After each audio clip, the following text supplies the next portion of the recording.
Oh, it is so good to see you on this Friday edition of the 4 to 5. Good afternoon. I'm Chad Silber here with Claire Fry, Tanya Rivera. Good to have you here today. I love what you said. It's good to see you here. And basically, he was like saying, I'm glad it's Friday, and I'm glad you decided to come along. Right? Yeah, absolutely. I think we're all glad it's Friday. Oh, yeah, for sure. I saw the sun today. Wow.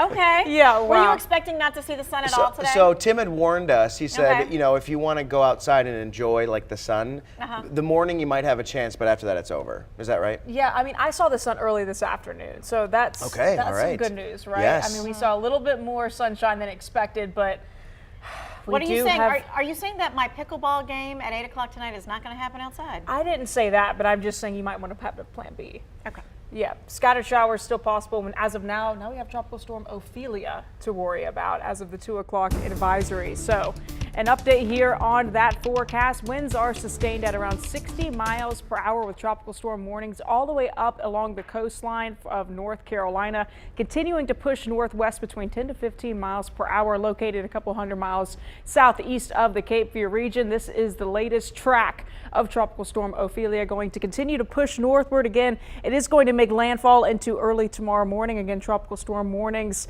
are in effect along the coastline. A look at the satellite and radar. Scattered showers and some of those stronger storms mostly located right there along the coast and Hatteras, but toward the central portions of North Carolina looking pretty nice and dry as of right now. You'll notice into tonight, though, opportunity for those scattered showers and storms beginning to rise as the system continues to push north into tomorrow. Still lots and lots of clouds, though, continuing throughout the day on Saturday. By no means a washout, but definitely going to want to have a plan B if you are having anything outdoors for Saturday. However, Sunday looking pretty nice and dry. Lots of clouds out here on our high point camera.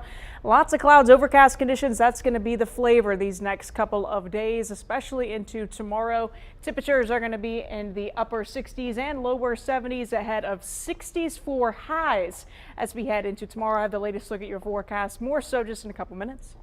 All right, you can stay in the know on the go. Check the forecast and the radar just anytime with the free WFMY News 2 app. You can count on us, of course, to keep you informed. After months of discussions and weeks of uncertainty, the General Assembly approved a state budget. It happened early this morning, sending it to the governor's desk, who says he won't sign it. No, it does include a lower income tax, teacher raises, and funding to expand Medicaid. But one thing that is not in the budget is funding for new casinos. This morning, we caught up with the governor as he visited Poplar Grove Early Learning Center in Greensboro. He stopped by to talk about federal funding for pre-K classrooms. And while he was This is a bad budget. It is unconstitutional. It shortchanges public education. There's an unconstitutional power grab, and there are provisions to keep secret shady backroom deals. Well, the governor has 10 days to make a decision. He can either sign it, veto it, or do nothing, which allow the bill become law. He has indicated he will not sign it, but he will allow it to become law so that Medicaid expansion can go through. In fact, he instructed Health and Human Services to start the process of expanding Medicaid today. All right, let's get to your 4 to 5 roundup. A scary turn of events ended with a dog dying in a house fire in Rural Hall early this morning. Firefighters shot this video of it. You can see the flames erupting from the roof as Winston-Salem firefighters work to put it out. Forsyth County deputies say they responded to a domestic situation at the home around 3 a.m. When they got there, they say a man was locked inside, threatening to shoot anyone who came in. At this point, we don't know how the fire started, but negotiators were able to get the man to come out. Firefighters were able to put out the fire, but not in time. The dog did die in it. We'll let you know when we get more information.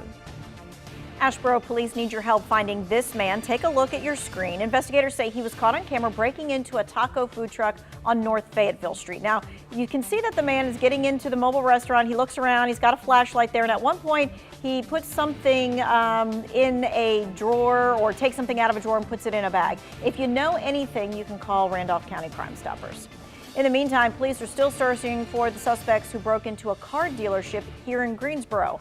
Last week, criminals stole a trailer, a car, and a four-wheeler from Terry Labonte's Chevy dealership that was on Bridford Parkway.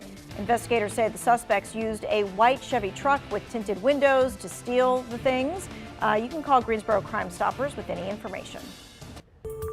The United Auto Workers strike just got bigger. The union's president called for workers at 38 locations in 20 states to walk off the job today.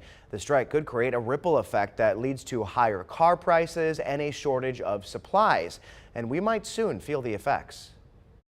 At Central Avenue Jeep in Yonkers, New York, the lot is packed with new cars. But dealer Jonathan Grant says a sustained strike by United Auto Workers could change that. I'm afraid if the strike lasts very long, it could really impact our availability. And that would affect your bottom line. Yes, it would.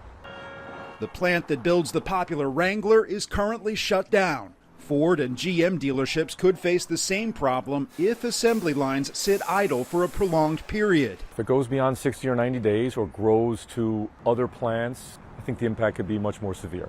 A lack of supply could lead to higher prices for new cars. Dealers are concerned about more than just inventory on the lot. The strikes could also impact availability of replacement parts for service. As a dealer, we get a nightly delivery of parts. Tom Maioli owns Celebrity Ford in New Jersey and worries those deliveries could end in the coming weeks if the strike continues. We could have the brakes in stock, but if we don't have a spring that's needed in the brake pads, we can't finish the job and we can't get your car on the road. Maioli says if he can't fix cars and doesn't have vehicles to sell, he may need to lay off employees. The automakers are also laying off workers, impacting local businesses. If you have less money to spend, you're going to really hold on to what you have, and that reduction in spending could curb economic growth in those local communities. Experts say the strike could have an impact on the entire U.S. economy if it continues into next year.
Some kids have unique ways of learning how to read, but I can bet none are as interesting as a first grader's in Minnesota. To practice, she goes door to door asking her neighbors if she can read to them. Boyd Hoopert shares her story. Patty is the one that made lots. At the dawn She didn't make any of the pictures of first grade, Well, I didn't get to have an ice cream. Maggie Kushna is already a natural storyteller. And I saw her and I said, "What's your name?" "Do you know you could eat at the Eiffel Tower?" "I know because I saw people going up the Eiffel Tower." Need more proof? "Hi, Patty." Well, hello there, honey. How are you? You'll find it This one. here. True? True, right. Patty Griggs lives at Heritage Grove in East Grand Forks, Even others' where Maggie's book. mother works. Well, I guess it all started storm days. She couldn't go to daycare or anything like that, so she'd come to work with me. Then one day, about 5 months ago, she was packing up her bag, and I'm like, "Well, don't forget your Nintendo Switch." "I'm not bringing that today, Mom." "Well, why not?" "I'm going to bring books. Come on in. And I'm going to read to the residents." What are you going to read to me?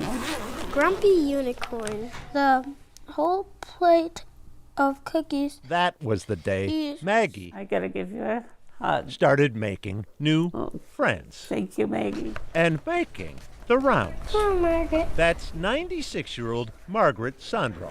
Maggie Good egg. has chosen a book for her, too. Exactly. No one starting first grade They cry. has ever had more reading tutors. Baby llama starts to feel fret.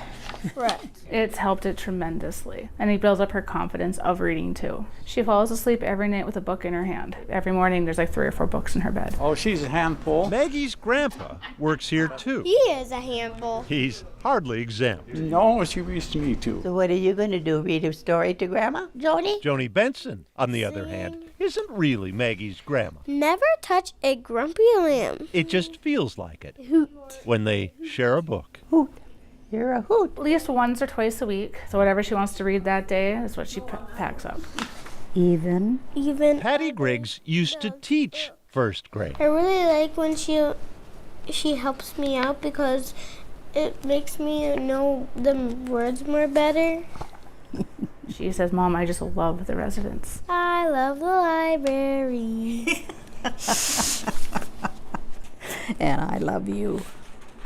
The first grade Do the singing. storyteller La la la. who's created a good one of her own. I was the smartest one in my class last year. Boyd Hubert.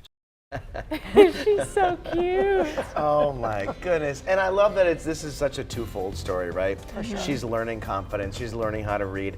But think about all of the seniors who just absolutely love it. I mean, my grandma is in an assisted living facility, and you go there and you see a lot of the people who just don't have a lot of family that come to visit all the time. Right. And they've accepted her as their great-granddaughter in some cases. And what a great surprise, and what a great time they're having together. And I just think of their sweetness, right, lives on in her, and she's gonna have that for the rest of the time too. Yeah. That's so awesome. I'd let her read to me. I Sure. used to Right. love reading as a kid, still do, but I'd love for her to read to me.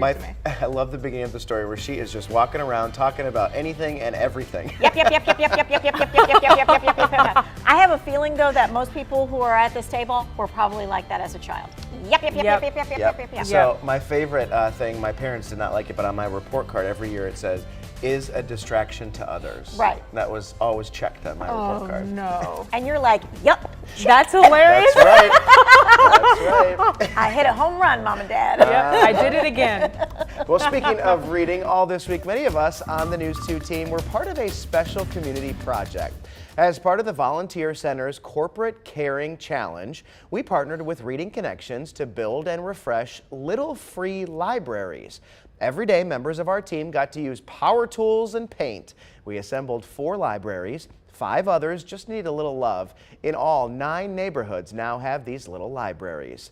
The idea is simple. Just walk up and take a book. Or if you have a book that you liked, leave one for someone else. Either way, you help someone improve their reading, which can have a lasting impact. And we partnered with Reading Connections because they're also focused on making a difference. They do it by making sure adults can read, whether it's helping English-speaking adults learn to read or helping others learn and understand English. We have information on the libraries and Reading Connections on WFMYnews2.com. We'll be right back.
Keeping an eye on Ophelia here these next several hours as it now is a tropical storm continuing to barrel into portions along our coastline, again making landfall into early tomorrow morning, but already seeing those outer bands impact portions of our coast. Not yet seeing that moisture reach central North Carolina or yet the Triad, but still could see those showers as early as tonight. A look at the tropical storm cone as of now, again making landfall into tomorrow morning with those tropical storm warnings already intact. A look at the future cast. That system going to continue to push northward, bringing wind and rain across our region. Pushing north by the time we head into the later evening hours of your Saturday. Going to begin to clear out, though still some dense cloud coverage over the area of the 2 weekend days. Sunday going to be much drier, you'll notice, as the system pushes north, making way for a little bit more sunshine as temperatures rise back into the 70s as we head into your Sunday. So in terms of rainfall amounts, again, most of them going to be concentrated right along the coastline, between 2 to 5 inches of heavy rainfall. But as we head westward, though, through central portions of North Carolina, more so around the half-inch mark. Now, in terms of wind gusts, again along the coastline, right where that is anticipated to make landfall, 45 plus in terms of mile per hour. And we're also seeing wind gusts in the Triad anywhere between 25 to 35 miles per hour. So this weekend, this is what you need to know. Into tomorrow, scattered showers and storms are possible with Tropical Storm Ophelia as it continues to push northward. But as we head into Sunday, looking pretty nice and dry with temperatures making their way back into the middle 70s. As cities grow and wild spaces are turned into neighborhoods and parks, animals that typically spread seeds are disappearing. But one industrial design student has a solution. She's created sneakers to give nature a helping foot. A walk in the woods may be all it takes to start restoring nature. Kiki Grammatopoulos designed some fancy footwear to get on the right path. The underneath is kind of a representation of a bison hoof.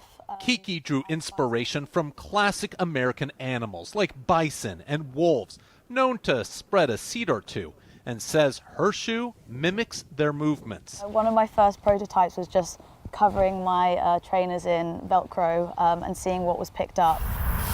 After months of testing, putting different designs through their paces, she rested on one influenced by the catchy cocklebur. It works really well in actually attaching things. I think at the moment it's maybe attaching too much when you walk around. It might get a bit heavy. The process is called rewilding, helping nature take care of itself, especially as animals disappear. Yeah, we can't bring bison in to London. So Kiki imagines herds of humans spreading her idea. It looks very futuristic. It's kind of cool. Josie Klafkowska says if the spiky sneakers ever come to market, she'd wear them. I mean, I can see there are a few bits caught on here already. Kiki hopes her shoes catch on too. If it means it's going to help the environment, then hopefully I get more people running. Encouraging them to go the extra mile, not for themselves, but for Mother Nature.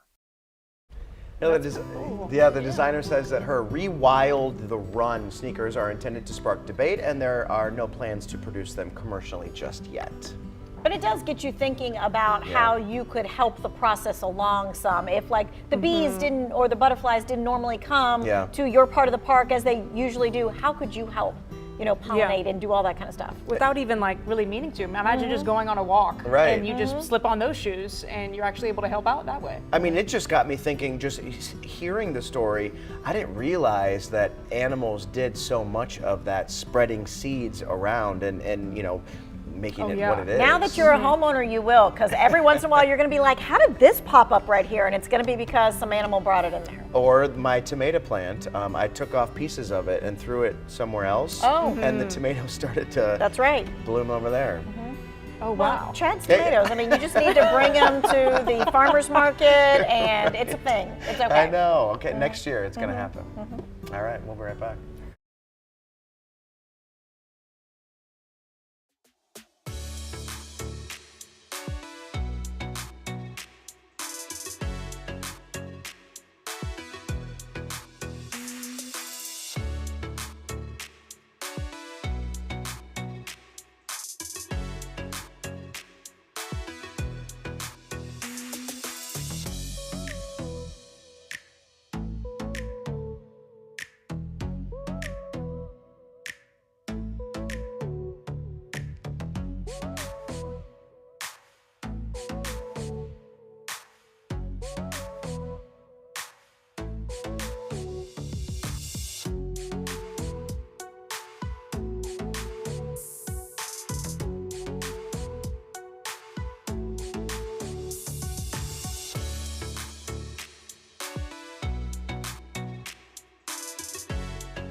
We are on top of some breaking news in Greensboro this afternoon. North Carolina A&T says Chancellor Harold Martin Sr. will retire at the end of the school year. He spent nearly 15 years leading the country's largest HBCU. Martin has more than 30 years of experience in higher education and even graduated from A&T.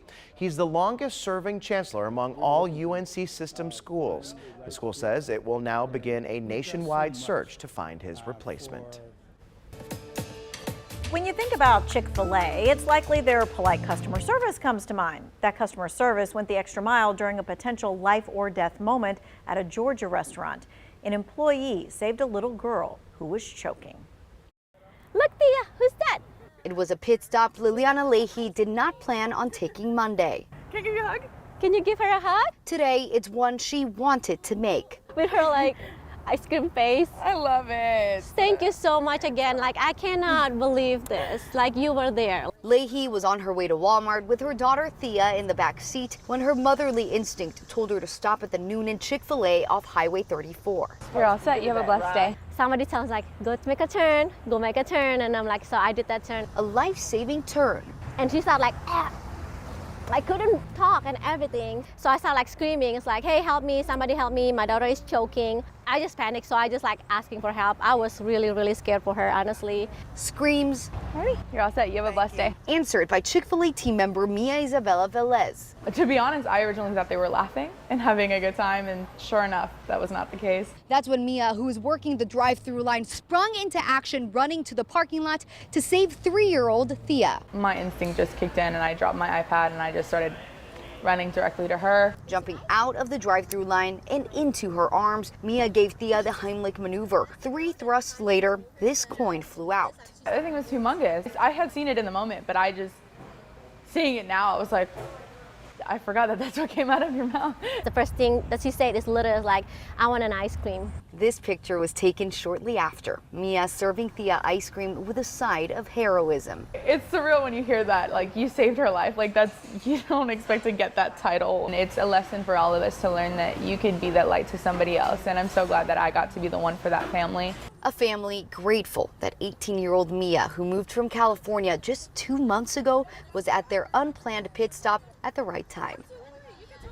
That is crazy how all of those connections had to be made for that little girl to be saved. And that coin was huge. Oh, huge. Like, that was from the Tooth Fairy, right? Had to have been. I mean, that thing was like $1. It was like it was a big coin. Yeah. I mean, outside of this, though, I am still amazed that every single worker at Chick-fil-A is so nice. They hire the right people, right? It is incredible, and I think other businesses should follow whatever plan they have to make it so their employees are just as nice across the board. I mean, if you're not going to be nice, you can't work here, right? Right. Right. Period. Well, the little girl was talking about how she wanted ice cream after that, right? Something about the Chick-fil-A ice cream just makes it different than any other ice cream I've ever had in my entire life. I don't know think what I've ever it is. had it. You've never had the Chick-fil-A ice cream? Just the cone. Gotta have the cone. I don't think I've had it either, but I have had a milkshake, and that is quite also good. Oh yeah, so fantastic. Yeah, I bet that soothed the, wherever the coin was. Wow. That's the other thing. It makes you go, okay, do I know how to do the Heimlich maneuver, and could I do it to somebody else? Yes, exactly. Yeah. Yes. All right, we'll be right back.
Well, welcome to your 4 to 5. I'm Tanya Rivera. That's Chad Silver. That's clear.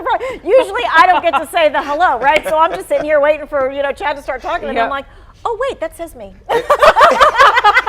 It reminded me of on Ron Burgundy, where they put a question mark at I'm Ron Burgundy. Yeah, wait. It's Friday, people. I mean, I guess that could have happened on Monday too. But Yeah, that's it's true. Friday, so there's that. No, it's all right. Friday, though, that's a good sign. We're almost there, right? Yeah, I think I feel badly for the people who have beach plans this weekend. I know. Not going to be a great weekend for that. Nope, not going to be a good weekend for that. At least the front half, although Sunday is looking a little bit drier as of right now. Scattered showers and storms, though, definitely impacting the coast as we speak, as Tropical Storm Ophelia continues to close in on the North Carolina coast. Again, going to make landfall into early tomorrow morning with those tropical storm warnings already in effect. A look at the high-res futurecast. Scattered showers and storms impacting the coastline, beginning to move into central North Carolina, heading throughout the overnight hours. Again, shower or two possible continuing into tomorrow afternoon with widespread dense cloud coverage across the area in association with this tropical storm, but it is going to push northward later into Saturday night and into Sunday, starting to see drier, more clear conditions as we head into your Sunday. So some good news is on the way, despite, as of right now, watching this tropical storm heading toward the coastline. Temperatures right now are currently sitting in the upper 60s and lower 70s. Next 12 hours we'll be back down into the 60s, eventually into the 50s, with rain chances well on the way throughout the overnight hours. Full glance at your 7-day forecast. Remember, tomorrow is the beginning of fall, and it is certainly going to be feeling like it temperature-wise. Back in the 60s with wind gusts again up to around 25 to 35 miles per hour. Behind that, we're starting to see some sunnier conditions with temperatures back in the 70s for Sunday and also heading into next week. As the system moves our way, you will want an easy and reliable way to get any potential weather alerts. The free News 2 app should be your go-to resource. All right, you're probably going to want to bring an umbrella or something if you're planning to watch high school football tonight. Teams all across the Triad preparing for their matchups, and we are ready for the action. That's right. This week's Friday Football Fever Game of the Week features Western Alamance against Eastern Alamance. WFMY News 2's Jalen Gilkey is live at Eastern with a preview of this rivalry. Jalen.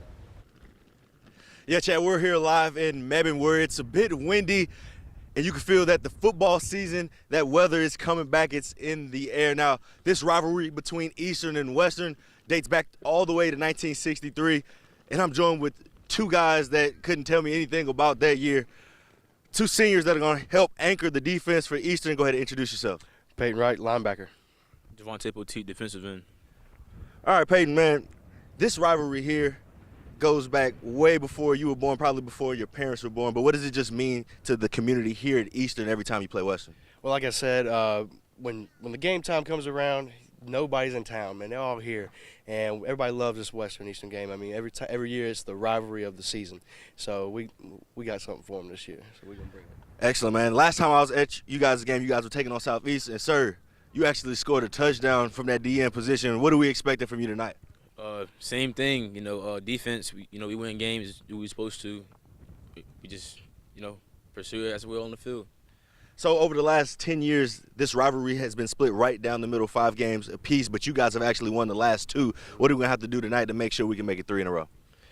Well, we're going to be perfect tonight, and we're going to make sure we get that 3-0. Yes, sir.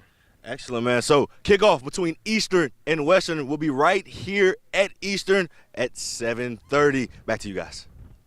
All right, from high school to the collegiate level, North Carolina ACC football back for another week. Tonight, NC State squares off against UVA at 7:30. Wolfpack trying to jumpstart their season again after some tough losses to former Wake Forest QB Sam Hartman earlier this month.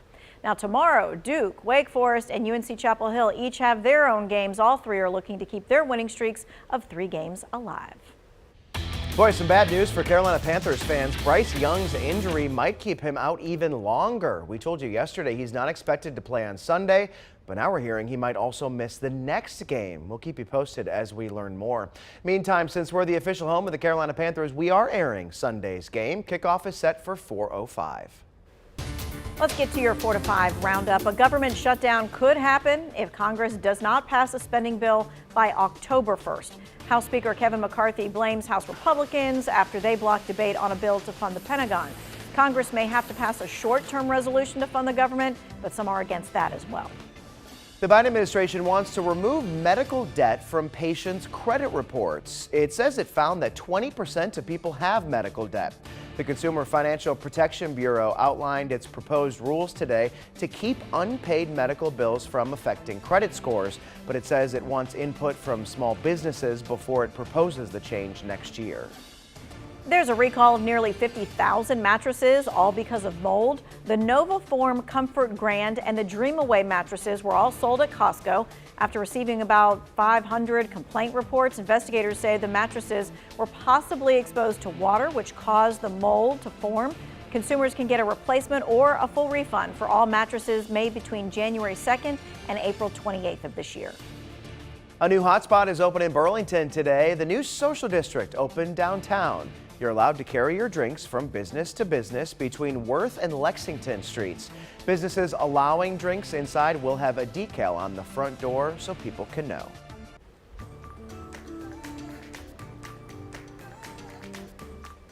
August 18th, 1949, WFMY News 2 had its very first live television broadcast. Don Hardison was the announcer, and that newscast, well, it lasted all of 4 minutes and 25 seconds. Well, then, September 22nd, 1949, WFMY TV signs on the air as the 76th commercial station in the entire country. That is 74 years ago today. You know, back then, most people watched TV like this, at a store window. This YouTube video shows just a really big crowd all trying to get a glimpse of a very, very small screen. Now, if you did have a TV at home, you had one TV, not multiple TVs. In September 1949, an estimated 1,200 homes out of more than 226,000 homes in our viewing area had a television. Break that down, that was one TV set for every 190 homes. So fast forward to today, big difference. Nielsen says more than 675,000 of our households have at least one TV, and there are at least 736,000 households in our viewing market. Yeah. TVs, several of them in one home. They're in restaurants. They're a given. We now have them on our phones, right? Very different. Yeah, it's weird when I don't see a TV in every room. I feel like whenever I'm visiting someone, there's at least some sort of screen, whether it be a computer screen, but mainly a TV, as at least in every single room. And it's crazy how cheap they are these days. Oh, I know. I mean, if you wanted like the bare bones, never heard of the brand because it's from another country, but you wanted a big screen TV, you can get it for like $200. And you have to think of the different kind of TV generations. So there are people who are watching, right, who only saw black and white, right, at the beginning, having to physically go up and change the channel on the television. And then there was the cable box, and that's when you could go up to the cable box and then like slide it from one food to the other instead of going tick, tick, tick, tick, tick, right? I didn't even have that. You didn't have that? I can't say I'm familiar, but. Okay, you all grew up with the remote. Ching, yes. ching, ching, ching, I did, yeah. Right? Or the VCR or whatever when you put it in, you know what I'm talking about? The big. We do know what A you're talking about. VHS, A yes. VHS, yes. But did you put it in the but you put it in Yep. the VCR, yeah? Yes, yes. That was my first resume tape. I was on one of those. On a VCR tape. But yeah, I mean, isn't it wild how quickly technology has advanced since that time? Right, I can't even imagine like not having, like you said, a TV almost in every room. I mean, I thought that, DVDs and CDs were very technologically advanced, and now you can't even, I mean, who even has a DVD player because you're or a just going to CD stream player? everything. Yeah, you don't even crazy. need that. Yep. You know, it's not just TV that changed, it's what you watched on TV. Filling the time on local news was like a new thing. They had never done it before, so they're like, what do we do with all this time? I mean, they had a 4-minute newscast. Right, the first time. 4 minutes, we can't even fathom that. Listen to how a former production manager describes it as we head to break. Local live programming mushroomed because there was nothing else to put on. There was no syndication in those days, and movies hadn't been released to local television stations. So the whole thing was local driven and also advertiser driven. We had advertisers who wanted to put on a 15-minute hillbilly show, and then another one who wanted to do something else. Then we would have a 15-minute newscast to put in there. So we were literally doing 4 shows back to back in a space 15 by 25 feet.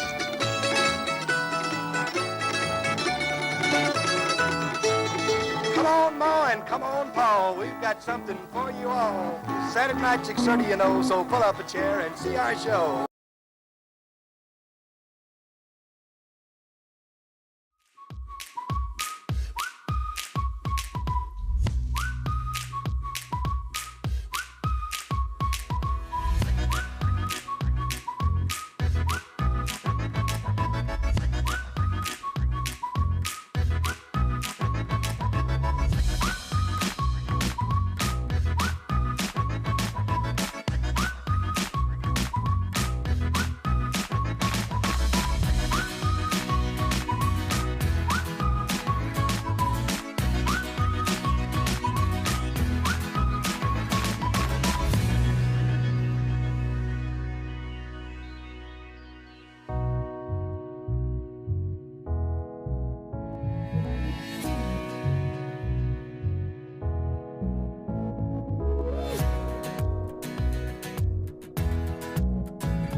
You've got to hear about this storytelling adventure for one of our national news correspondents. It's part of a new CBS series featuring David Begnaud. Yeah, here's the hook. He gets a plane ticket to just some random city, and then he's got 48 hours to meet people and just find an amazing story. So here's how it goes.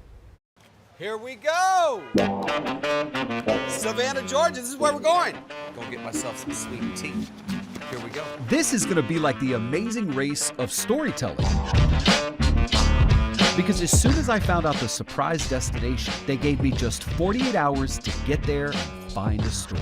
Welcome to Savannah, y'all. Savannah is Georgia's oldest city, and it is famous for its 22 squares, pre-Civil War architecture, and of course, their good old Southern hospitality. John, man, I'm talking to my wife. I got to give you a hug because it's almost like I know you. Nice to meet you. I'm talking on the phone with my wife right now. She loves your story. What's her name? Darlene. Let me say hello. Say hello, Miss Darlene. So, in search of a true taste of Savannah, my team suggested we drop by Leopold's Ice Cream, founded back in 1919. And boy, did they line up a special greeter for me. David. Are you Mr. Stratton? I am Stratton. Welcome to Savannah. Welcome to Leopold. Mr. Stratton Leopold is the 80-year-old owner of this family-run institution, started by his father more than a century ago. He's not just a local star here in Savannah, he's a Hollywood one too. Leopold has produced more than 20 films, but this is what he says might be his sweetest achievement. This is the best. It's a food group. This was my first taste of Savannah. Okay. Where should I go next? Go to Olympia Cafe. Olympia Cafe. I'll go down there with you if you want. Let's go. Let's go. Now look, I was expecting some classic Southern food, But Mr. Leopold took me to a fiery good Greek restaurant. Over some octopus and delicious pita, I learned about Leopold's fascinating life and fueled up for the next part of our journey. Thank you.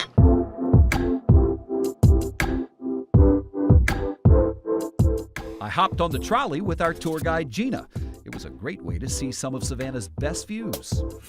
We're one of the few cities east of the Mississippi that allow you to walk around with a cocktail in your hand. That's a good shot. You know I'm gonna be posting on Facebook. Oh, please. How you like Savannah? I just got here. It's my first time, and I love it. We have the opportunity to meet people like Martin from Haiti. Moved here 19 years ago. Savannah was his first stop in the U.S., and he decided to stay. You know, of all the people we spoke to, I remember Mr. Leopold, the ice cream man, saying, David, you have got to meet Wilbert Boyce. So the next morning, we arrived bright and early. And look who we found sitting on the bench right outside the shop. Hello, Wilbert. My name is David Begnaud with CBS News. How you doing? I'm doing just fine. Nice to meet you. Wilbert Boyce is 78 years old. He's a father of 3, and he's been working here at the Barber Pole in Savannah since it opened 25 years ago. It's a busy spot for walk-ins. But for Mr. Boyce, the day moves at a much slower pace. Not because of his age, but because his craft is a dying one. Are you the only shoe shiner in Savannah? I'm the only one I know of. I don't know nobody else shining shoes in Savannah. Why do you think that is? Well, you know, it ain't that many people getting their shoes shined. That's why. Is it because we're all wearing more casual clothes today? Yeah. What does a nice, shiny pair of shoes say about a man? Hey, a man ain't saying nothing if he get up and get dressed and his shoes ain't shine. Boyce discovered his craft at the age of 15 in his hometown of Decatur, Illinois, well before he moved south to Savannah. How did it come to be that you work here? I walked by one day and saw the shoe shine stand, and I came in and asked, you know, the proprietor if anybody was shining shoes in there. Wasn't nobody shining shoes, so he gave me the job. The job looks a lot different these days. Boyce spends a lot more time just sitting and waiting than he does polishing. In fact, on the day we met him, not a single customer dropped by for an appointment or even stopped in to see the man who is believed to be the only shoe shiner left in Savannah. You think he'll be the last one? Probably.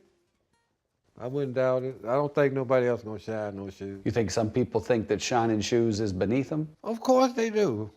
That's why ain't nobody doing it. How good a shoe shiner do you think you are? I'm the best. The greatest of all times. The GOAT. And you know, his customers just might agree. Good morning, sir. Mr. Chairman. Like the mayor of Savannah, Van Johnson. You good? You got time for me? Of course. He heard we were in town, and in between meetings the next day, he dropped on by. He told us he's part of the $100 Club. It's a group of loyal customers, many of them attorneys, who pay $100 at the start of the year for unlimited shines. Turns out it was the mayor's idea. At the end of the day, these shoes look a whole lot better than they did when I came in here. So, do you want to retire? Any plans of retiring? I'm already retired. But any plans of stopping shining shoes? I don't have no reason to stop. Well, if I stop, what would I do? Just sit at home and watch TV all day? If you got to watch people pass by, you might as well do it here than at home. Exactly. You know, and I'm making $10 every now and then, too. There you go. You got it. As the sun set over Savannah and my new friend headed home, I stood there thinking about all the history in this city. And it made me grateful for people like Wilbert Boyce, who keep it shining just as bright as new. shining up those Jordans. You know, my first job, my dad gave me a shoe shine kit. Really? Yes, because I mean, back then, you know, it was different shoes that you were wearing or whatever else, but he was like, you always need to have your shoes shined and you always need to look professional when you go to work. Do you think he did that in the hopes that maybe you would start shining his shoes? No. Well, a quick update on Wilbert, the shoe shiner you just saw. Following his interview, he actually decided to retire. He says he's got to thinking and realized his arthritis has impacted his ability to walk, but a successful career. Yeah, certainly. and I hope he, you know, still makes it down there downtown here and there, just see who's walking by Right. and see what they're doing. I love Savannah, and I loved seeing that story there because there are just so many interesting and cool people there. And yet, kind of a thing that's dying out, which is unfortunate. I know. Mhm. All right, we'll be right back.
All eyes are on Tropical Storm Ophelia as it continues to bring lots of heavy showers right along our coastline. Again, not seeing any showers here just yet, but it is going to make landfall into early tomorrow morning. A look at those current wind gusts across North Carolina, right along the coastline, 28 in Jacksonville versus 48 in Hatteras, but here in the Triad sitting in the 20s and 30s for wind gusts. 7-day forecast tomorrow, again, the beginning of fall, and we're going to be feeling like it back in the middle 60s. The next couple of days, we're warming back into the middle and upper 70s. Lots of sunshine is also on the way as we head into next week.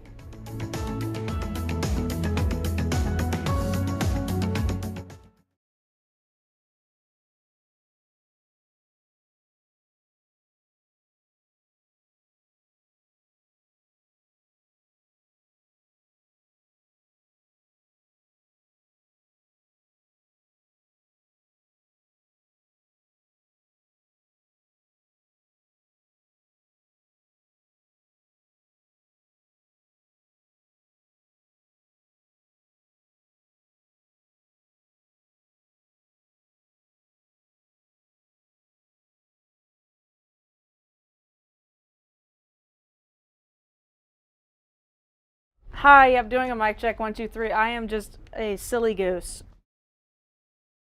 What a silly little goose. Minnesota, Mississippi, Missouri, Montana, Nebraska. Hi, Brad. 1, 2, 3, 4, 5. We are talking about budget, lawmakers, etc. Mic check 1, 2, 3, 4, 5, 6, 7, 8, 9, 10. 1, 2, 3, 4, 5, 6, 7, 8, 9, 10. Thank you.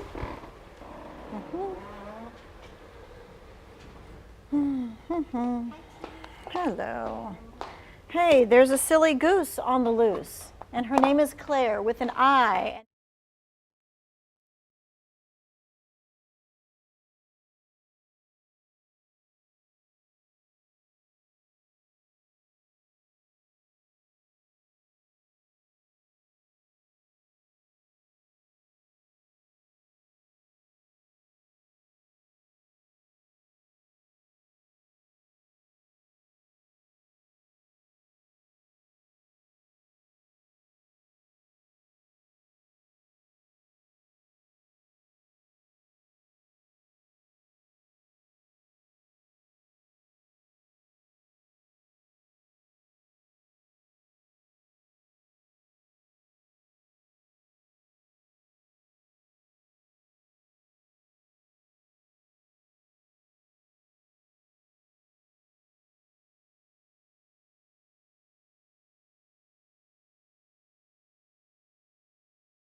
It's time for my 2 cents, and today I don't want you to see me. I want you to look at these images of fall. Beautiful autumnal images, if you will. That's a big word. But it made me think of the word fall. Like, where did this come from, right? I think we kind of know it was a fairly common term in England, actually, before the United States. So even in the 17th century, it was derived from the shortening of a phrase. They used to call it the fall of the leaf, and so they shortened it to fall. So obviously, with most of America in the beginning, at least, coming from Europe, we kind of adopted that. It wasn't until the 18th century that the word autumn fell into English hands, and that was derived from a French term. One of the reasons they think that some of the upper echelons of British society wanted to strive for maybe a more refined word, and so they went with autumn. Meanwhile, here in the United States, we decided to stay with fall for the most part. So there you know. But you know what? For me, it's all about these images. No matter what you call it, autumn, fall, that transition between summer and winter, it all comes down to one thing, and that is beautiful scenery in the North Carolina mountains and pumpkin spice everything. But that's just my 2 cents. That's your 4 to 5. WFMY News 2 at 5 starts now.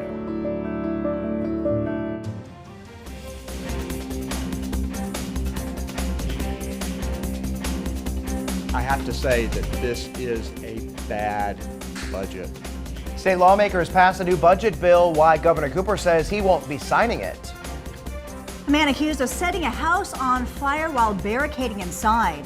The flames killing a dog. The dangerous morning in Forsyth County. And caught on camera, watch as a thief breaks into a Triad taco truck. But first at 5, our coast is already seeing the impacts of Tropical Storm Ophelia. Check out this live look at Wrightsville Beach. The tropical system is expected to impact